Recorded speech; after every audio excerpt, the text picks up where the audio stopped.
אוקיי, השעה עכשיו 8:30, עוד דקה 2. תנור מועמס עצים, זה יחזיק אותו עסוק לחצי שעה לפחות. טמפרטורה אנחנו רואים בעלייה, הכל נראה תקין. אני יכול לגשת להתעסק עם הבצק עכשיו. בינתיים המחמצת מוכנה לשלב הבא. אפשר לראות את הבועות היפות שנוצרו מהתסיסה. על השלב הזה הגענו אחר כ-18 שעות. תהליך התחיל אתמול בצהריים, 10 שעות שלב תסיסה ראשוני, לאחר מכן הוספת קמח ומים, לעוד איזה 8 שעות שלב תסיסה שני.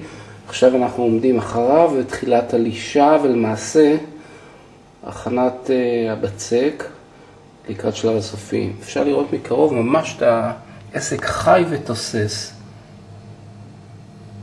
בוערת זזות.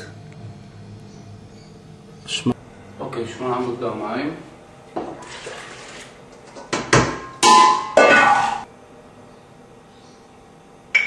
יש לנו 100 גרם מלח. קצת טיפה יותר. אוקיי. נראה לי בסדר. אוקיי, תערובת אחידה, מעורבבת יפה.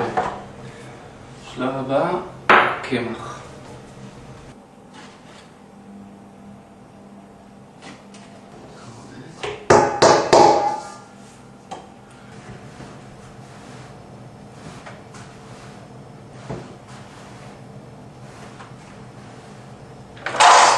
זה מלח, שבור מעט, גולת שופל,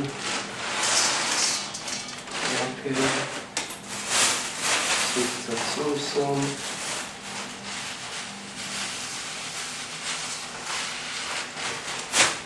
קצת פשטן, זרעי פשטן,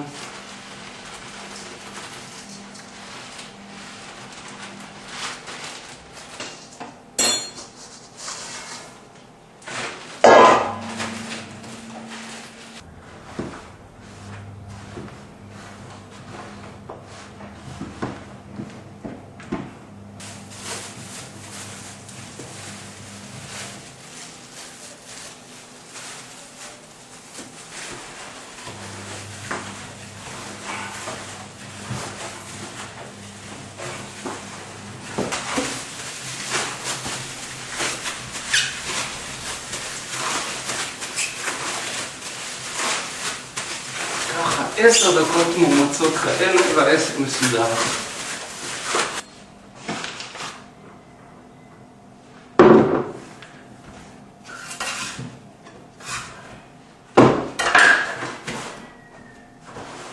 אוקיי, קצת עוד פעם עם המגבת ההלכה. שעה 9, בואו נראה בינתיים מה האש שלנו עושה. אוקיי, האש דעכה, אבל לא לגמרי נגמרה. טמפרטורות השתפרו פלאים. טוב, מה שאני עכשיו עושה, לבה מחדש את האש כדי שהיא תמשיך לחמם את התנור.